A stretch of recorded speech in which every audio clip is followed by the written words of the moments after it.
Buenos días con todos. Les voy a presentar hoy la clase del módulo de habilidades y competencias del infectólogo de la maestría de epidemiología con mención en control de infecciones. El día de hoy vamos a tratar acerca de conceptos básicos de epidemiología. Vamos a recordar, comprender la cadena epidemiológica, la cadena de transmisión. También vamos a revisar la importancia de las interconsultas. Y este video es importante, esta clase, para que ustedes puedan realizar su aporte al foro, de manera de debate. Al final tendremos una pregunta que ustedes van a responder cada uno individualmente, y también van a comentar los aportes de sus compañeros para hacerlo a modo de debate. En esta tarea lo que buscamos es ver la interacción de todos los participantes. Bueno, primero les voy a compartir la pantalla. Perfecto, perfecto. Sí, como les dije, mi nombre es Jimena Pérez para los que no nos conocimos el día sábado. Y pues vamos a presentar primero, vamos a, pues voy a hablar acerca de la infectología, la dinámica, la sinergia entre las diferentes profesiones también. Todo esto es preparación para el foro que ustedes van a resolver. Primero, ¿por qué es importante el infectólogo? Como hablamos el día sábado, pues la infectología va mucho más allá de tratar o de hacer cultivos o de hacer siembras o de identificar microorganismos. Pues el infectólogo va a estar detrás de eso, sí, pero va a comprender la interacción, especialmente la interacción entre huésped, microorganismo y el medio ambiente. También habíamos hablado que el medio ambiente no nos referimos solamente a lo que nos rodea, sino también a las condiciones sociales, ¿sí? A las condiciones sociales de los pacientes, que eso muchas veces no son las ideales y puede intervenir en el desarrollo de una enfermedad. Así que el infectólogo no solo prescribe antibióticos, entiende, integra en todas estas interacciones para comprender las enfermedades infecciosas. ¿Cómo es la cadena infecciosa? ¿Cuál es el modelo biológico de la cadena epidemiológica infecciosa? Pues primero, ¿por qué debemos conocerlo? Si esta cadena se rompe en algún punto, pues eso quiere decir que podemos interrumpir la transmisión. Y pues como mencionábamos, uno de los roles del infectólogo, del epidemiólogo, es prevenir más que tratar. ¿Sí? Así que primero necesitamos un agente etiológico, ¿verdad? Puede ser un virus, una bacteria, un hongo. Necesitamos un reservorio adecuado. De este reservorio abre una puerta de salida. Después necesitamos la vía de transmisión, entender la vía de transmisión de este agente etiológico. ¿Cuál va a ser la transmisión? ¿Por gotículas, por aerosoles, por gotas gruesas? ¿Va a ser transmisión por fluidos? Todo eso debemos nosotros conocer. Lo siguiente es la puerta de entrada. ¿Cómo va a ingresar el virus? ¿Necesita solo mucosas? Puede ser vía conjuntival, vía mucosa del aparato respiratorio. ¿Necesita una herida abierta para transmitirse? Debemos conocer a nuestro agente. Siempre decimos que no podemos luchar contra un enemigo que no conocemos. Y lo último es entender el huésped. ¿Cuál es el huésped ideal de dicho patógeno, de dicho agente etiológico? No todos los microorganismos afectan de la misma manera a todas las especies. Hay microorganismos que son específicos de animales, otros son específicos de humanos, y hay, bueno, los zoonóticos que se transmiten entre de animales a humanos, ¿sí? ¿Cuál es la desventaja aquí? Bueno, con los últimos años se habla mucho del spillover, de las mutaciones, sí. pues un virus puede mutar y un virus que antes solamente era, por ejemplo, de aves, al tener contacto con humanos, muta y ahora un huésped susceptible es un humano. Además de eso, debemos considerar las características propias de cada uno de los huéspedes, de cada uno de los humanos. No es lo mismo tener un agente que es aprófito en un humano sano, aparentemente sano, inmunocompetente, que en uno que tenga una enfermedad que esté afectando su sistema inmunológico. VIH, SIDA, tuberculosis, por ejemplo, sabemos que el sistema inmune va a estar comprometido, así que no va a ser lo mismo que tengan interacción con otro tipo de enfermedades. Una gripe puede desencadenar en enfermedades más fuertes. Todo depende del huésped, de las características de cada uno de los huéspedes. Pero bueno. Hablamos de las infecciones. Lo primero que mencionábamos en nuestra cadena aquí es el agente etiológico. Así que lo primero es reconocer a nuestro agente. Nuestro agente puede ser bacteria, virus, hongo, protozoo, pueden ser parásitos. ¿Y qué es lo que debemos conocer de cada uno de estos? Debemos estudiarlo. Debemos saber la patogenicidad, la virulencia, si es altamente transmisible, si es altamente transmisivo. Si es que también puede que ya tenga resistencia a los antimicrobianos, si es un antibiótico, por ejemplo. Y hay muchas especies de bacterias que ya tienen resistencia a los antibióticos, natural y también de carácter adaptativo, adquirido. Así que esos necesitamos nosotros conocer, especialmente si tienen naturales las resistencias, pues debemos conocerlas para saber qué recetar en el caso del infectólogo. También debemos conocer los tipos de reservorio, pues entendiendo al agente etiológico podemos tomar medidas al respecto. Unos virus, pues bacterias, hongos, tenemos como reservorio común al ser humano. También tenemos aquellos que son transmitidos por vectores, ¿sí? Por ejemplo, los mosquitos, los Aedes aegypti, que transmiten los virus como del dengue y otros arbovirus. Las garrapatas que transmiten Babesia y anaplasma, por ejemplo. Tenemos artrópodos, vectores, que van a transmitir diferentes tipos de patógenos, riquecias también, bacterias. Además de esto, tenemos otros reservorios importantes, los ambientales. ¿Por qué? Porque podemos tener en el agua reservorios también, por ejemplo, de Legionella neumófila. Y bueno, otros tantos también tenemos eh, leptospira, por ejemplo, al igual que en los ratones. Cada, también debemos recordar que cada fase de un agente etiológico puede estar en un reservorio diferente. Y eso es lo que nosotros debemos estudiar. Aquí les hablo también acerca de cómo se propaga hacia un nuevo huésped. Ya conocemos al agente etiológico, ya conocemos cuál es su reservorio.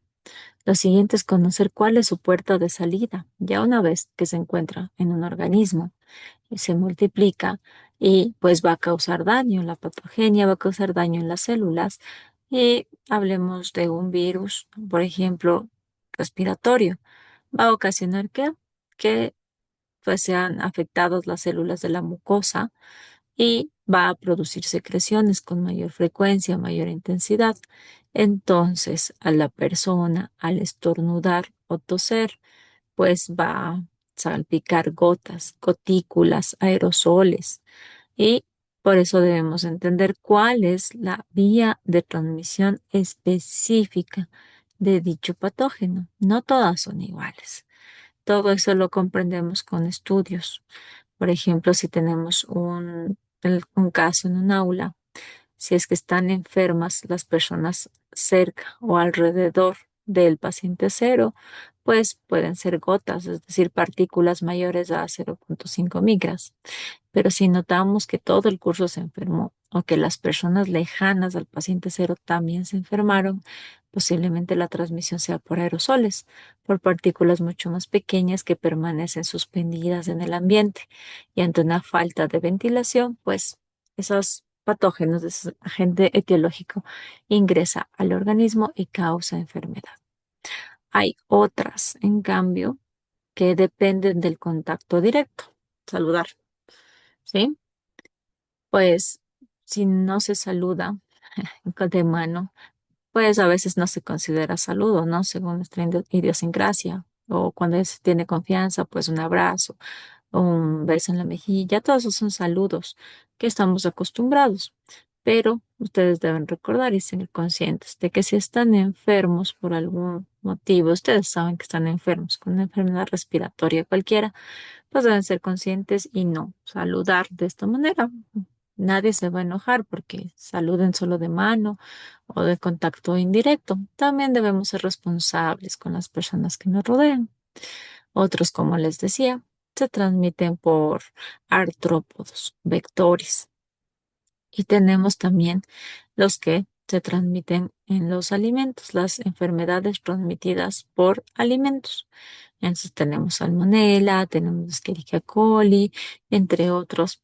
Y todo esto debemos nosotros estudiarlo, entenderlo, especialmente el tema de inocuidad alimentaria.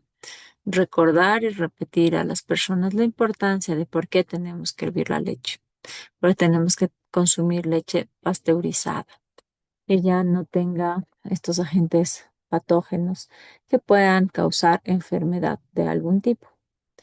De igual manera, aquí les hago una reflexión en sus cocinas. La contaminación cruzada es una de las principales causas de enfermedad, de gastroenteritis, por ejemplo. ¿Por qué? Nuestra tabla de cocina. Nuestra tabla de cocina es lo más peligroso en la cocina. ¿Por qué?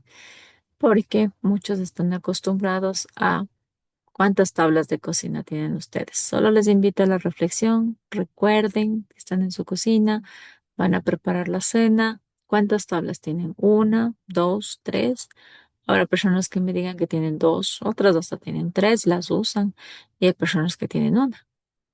En las personas que tienen dos, espero que una sea para alimentos crudos, carnes, y la otra sea para vegetales. Las personas que tienen una sola, pues ahí les hago esta reflexión. Imagínense que ustedes están cortando sobre la tabla pollo crudo, que no sabemos si está contaminado o no con bacterias. ¿Por qué? Porque las bacterias normalmente se encuentran en la carcasa del animal por contaminación con las heces fecales. Puede tener bacterias, pero normalmente cuando hervimos el pollo, pues todo esto muere. ¿Qué sucede en la tabla? En la tabla estas bacterias se quedan y solo imagínense la escena que ustedes están cortando el pollo, ¿sí? Cortan el pollo y después inmediatamente cortan la lechuga y el tomate que se van a servir crudo. Y esas bacterias que pudieron haber muerto en el momento de la cocción, pues ya no están muertas, ahora están vivas y se ingresan vía oral a nuestro organismo y terminan con una gastroenteritis fatal. ¿Sí? Eso puede ocurrir, pero todo eso es totalmente evitable. Simplemente con tener buenos hábitos de higiene. Eso sí es cuestión de higiene. Tener dos tablas, no pasa nada. Igual no mezclar los alimentos crudos con los cocidos. El rango de temperatura peligrosa, por ejemplo, desde los 5 grados hasta los 60 aproximadamente, que es la temperatura a la que tenemos el ambiente. Por eso hervimos a los 100 grados, pues ya no sobreviven las bacterias patógenas. Y en la refrigeradora, que normalmente está entre 0 y 4 grados o 1 y 4 grados, pues ahí tampoco se reproducen ni crecen las bacterias. Por eso es importante la comida, tenerla en el lugar adecuado. Tenerlo congelado, lo que es crudo, puedes tenerlo tranquilamente en el congelador, pero lo que ya también fue cocinado, si no lo vamos a consumir, hay que refrigerarlo. Si consumimos arroz hecho un día, al siguiente puede que ya esté con muchas bacterias, con el crecimiento amplio de bacterias. Y después, por eso mismo es el siguiente punto, la puerta de entrada. Depende de nuestro agente etiológico, de su puerta de salida, su vía de transmisión. Lo siguiente a estudiar y entender es la puerta de entrada, dónde van a ser absorbidos o dónde se van a adherir estos patógenos a nuestro cuerpo. Habrán, pues, por vía respiratoria, como les decía, alguien estornuda, nosotros respiramos eso y podemos contraer la enfermedad. Otra puede ser la piel. La piel, como ustedes la ven acá, la piel es una barrera. Es una barrera, es nuestra primera barrera de protección. Pero si tenemos una herida, si tenemos un lastimado, pues eso es una puerta abierta. Dispositivos invasivos también. En el caso de que haya un tratamiento invasivo en un hospital, como los catéteres, por ejemplo, los catéteres vesicales pueden contaminarse fácilmente si no tenemos cuidado. Y en el contexto hospitalario especialmente, pues las manos contaminadas es la principal vía de las infecciones nosocomiales que terminan siendo muchas veces graves. Así que podemos cortar eso simplemente con higiene. Ahora, otra parte, ya conocimos a los huéspedes, ¿verdad? Como decía, en la puerta de entrada hacia un huésped. ¿Qué es lo importante de estudiar? El infectólogo también se encarga de entender esta cadena. Por lo tanto, no piensa que todos o asume que todos los huéspedes son iguales. Una bacteria puede ser normal de la microbiota en los seres humanos. Listo, perfecto. Sí, es normal. Pero ¿qué pasa en el caso de una persona inmunocomprometida o en una persona ya de tercera edad, con una enfermedad catastrófica, por ejemplo, o con una enfermedad crónica, o que está tomando un tratamiento inmunosupresor? Allí el huésped cambia totalmente y una persona que podría lucir aparentemente sana, individualmente, pues es una persona que necesita otro tipo de atenciones. Por ejemplo, una persona que neutropénica tiene una susceptibilidad enorme a desarrollar infecciones con bacterias oportunistas y las infecciones pueden hacerse graves. Cuando presentan estos casos, por ejemplo, en el caso de cáncer, tratamientos inmunosupresores pueden ocasionar esto, ¿verdad? Por eso es importante que conozcamos a cada uno de los pacientes y estudiemos qué es lo que ocurre. Como les decía, epidemiología, sí, es el estudio de las poblaciones. Nosotros estudiamos a las poblaciones para evitar epidemias, brotes, pandemias.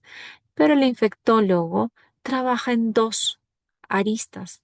Trabaja por individuo cuando trata al paciente, pero el momento en el que trata a este paciente y evita que se desarrolle, por ejemplo, una resistencia antimicrobiana con un buen tratamiento, está también cuidando a la población. Por eso es importante el rol del infectólogo dentro de la epidemiología. Todo esto recuerden de las clases del día sábado. Así que esto era, recuerden que un infectólogo es doblemente importante. Primero, va a tener su perspectiva clínica en el hospital. Un infectólogo es capaz de identificar factores de riesgo, los factores asociados a dichas enfermedades, los mecanismos de transmisión.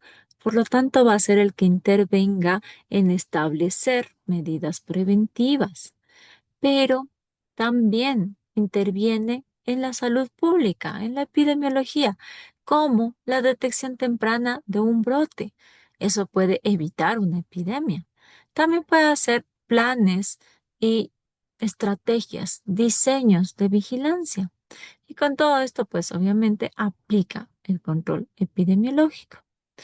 Este es un ejemplo, solo un ejemplo, un brote de clostridioides difficile, pues se identifica la vía, el reservorio, y esto permite activar tanto el aislamiento clínico y se dan cuenta de que necesitan aplicar higiene en las manos y desinfección ambiental también. Como les decía, lo importante es encontrar dónde romper esta cadena. En el instante en el que rompemos la cadena de transmisión, pues, como le dije, ya no hay transmisión. Recordemos en el caso del dengue con el Aedes aegypti. ¿Cómo rompemos la transmisión? Pues controlando el vector. Y si entendemos el vector, que en este caso va a poner huevos y se van a desarrollar las larvas en aguas estancadas, aguas comunes que tenemos fuera de la casa, en los ambientes tropicales y subtropicales, ¿no? Sabemos que en Quito todavía no tenemos, pero les pongo un ejemplo porque ustedes pueden trabajar en cualquier parte del Ecuador. Las llantas abiertas, las macetas, todos los lugares donde se guarde agua estancada, pues este mosquito puede poner huevos y después continúa. Simplemente controlamos eso y de esta manera rompemos nuestra cadena de transmisión, ¿sí? Totalmente evitable. Eso podemos hacer con cualquier enfermedad infecciosa una vez que la comprendemos. Por eso es importante que ustedes conozcan las características de los agentes patógenos con los que trabajamos. Ahora, también cuál es nuestro límite. Debemos reconocer, como les decía igual, que no todos conocemos todo, ¿sí? Todos participan desde su determinada arista, desde su trinchera. El infectólogo tiene sus conocimientos, sí, pero puede que requiera o que tenga una enfermedad o un caso que no logre resolver, pues en ese caso aplicamos la interconsulta, la comunicación interdisciplinaria. Puede ser que el cirujano hizo bien su proceso, pero desencadenó por circunstancias individuales del paciente en alguna infección y esta infección no cede. Entonces, no está mal para el cirujano hacer ya una interconsulta, llamar al infectólogo para que haga sus respectivos análisis. Igual el infectólogo llamará al microbiólogo para que realice los cultivos, las siembras, tinciones, identifique, haga antibiogramas y se puede trabajar en un equipo. Pues aunque sepan mucho y ustedes tengan mucho conocimiento, si hay una falla en el equipo humano, en la coordinación del equipo humano, tengan por hecho que no va a salir adelante ese departamento. Lo mismo con los exámenes. Si ustedes necesitan un examen, lo piden y se supone que están 24 horas, pero hubo una falla en la coordinación y la muestra nunca llegó. ¿A quién? ¿De quién es la culpa? ¿De quién es la responsabilidad? Bueno, del jefe del departamento en este caso, pero es la importancia de mantener la comunicación entre todos y tener un buen equipo. Como les decía, igual, no se llama al infectólogo al final, cuando ya no saben qué hacer. Esa es la costumbre, lo sé, sí. Pero lo ideal es llamar ya cuando hay una sospecha de una resistencia antimicrobiana, sobre todo cuando un tratamiento base no funciona. Y de esta manera también nos aseguramos de tener varias perspectivas en casos difíciles. Cuando también es bueno llamar a un infectólogo, cuando tenemos casos individuales como pacientes inmunocomprometidos que sabemos que pueden que puede ser un problema, que pueden demorarse en mejorar también, mejor llamar a un infectólogo. Así que el infectólogo trabaja con todos. El paciente lo tenemos acá, es uno solo, ¿verdad? Pero el infectólogo no va a trabajar solo, va a trabajar con el clínico, con el médico intensivista, con el microbiólogo, con los epidemiólogos, con los enfermeros. Van a trabajar hasta con farmacia diciéndole qué recetar. Trabaja con todos y eso es lo que yo les invito a reflexionar, que pedir una interconsulta no está mal, sino que debemos saber cuándo hacerlo para que esto sea a tiempo y que no haya fallas tampoco. Ahora, este es un ejemplo también. ¿Cuál es el flujo de trabajo? Este es un ejemplo o un caso de un manejo de una sepsis grave, cuando no hay mucho tiempo de actuar. Entonces, ¿qué hacemos? Primero llega el intensivista, estabiliza al paciente, ¿verdad? Lo estabiliza, se asegura de que vaya a sobrevivir al menos. Sabemos, ya sabe el intensivista que es un caso complejo porque ya tiene una sepsis. Ya el que hace, llama al infectólogo. El infectólogo selecciona el esquema antimicrobiano, elige qué va a dar. ¿Por qué? Porque probablemente no hay tiempo de realizar los exámenes primero, sino de actuar. Pero no por eso va a dejar de hacer los exámenes. Después de que el infectólogo aplica, sí, él decide el esquema, pero ya toman muestras, lo envía al microbiólogo. El microbiólogo hace los cultivos, hace las siembras, hace el antibiograma y da su reporte. Bueno, con el reporte, pues el infectólogo ya sabe si continuar con el tratamiento que eligió o si tiene que modificarlo, siempre cumpliendo con lo que crea necesario para no desarrollar resistencias antimicrobianas. Y el cuarto paso, pues enfermería. Los enfermeros, ¿qué hacemos sin los enfermeros? Son los que se encargan de cuidar al paciente, revisan que haya una buena evolución o no. También aplican el aislamiento, son los encargados de aplicar higiene. Van a recordarles también al resto el lavado de manos constante. Y aunque sea un caso grave, pues ven esta coordinación. Esto es efectivo, es oportuno. Esto no va a asegurar tampoco que el paciente sobreviva al 100%, pero sí va a mejorar significativamente el pronóstico de supervivencia. Ahora, imagínense este mismo caso si fuera de otra manera. Si tal vez lo atienden y no hacen nada, lo dejan en espera, ya el paciente está totalmente desestabilizado, está deshidratado con los valores en el suelo y después llega el médico lo ve y decide que no va a hacer nada y se acaba. Eso puede conllevar a la muerte. O si no, el intensivista decide esperar a los resultados, tal vez que llegan en 2, 3 o 4 días antes de dar un tratamiento. Y pues la sepsis se agrava, igual se agrava y se muere el paciente. O si hacemos hasta el paso 3 y luego nadie monitoriza la evolución, no sabemos si el paciente mejoró o no. Nos aplican aislamiento adecuado y lo mandan a la casa y se contagian también personas cerca. Todo eso es un trabajo en equipo. Por supuesto que siempre hay buena comunicación y no tan buena comunicación, como les decía en el diagnóstico. ¿Qué es una comunicación efectiva? Que el diagnóstico sea temprano y preciso. Fallas en la comunicación que se demoren. El tiempo es oro en estos casos que son complicados. Lo mismo con los antimicrobianos. Lo correcto es que el infectólogo seleccione, optimice y dirija un buen tratamiento. ¿Cuál es la falla de comunicación? Que usen incorrectamente, que sea una subdosificación, una sobredosificación o un uso sin exámenes adecuados y aumente las resistencias. ¿Todo esto qué hace? Si tenemos una comunidad efectiva, una comunicación efectiva dentro del equipo, el pronóstico es mejor. El pronóstico va a ser bueno, va a aumentar las probabilidades de que el pronóstico sea favorable.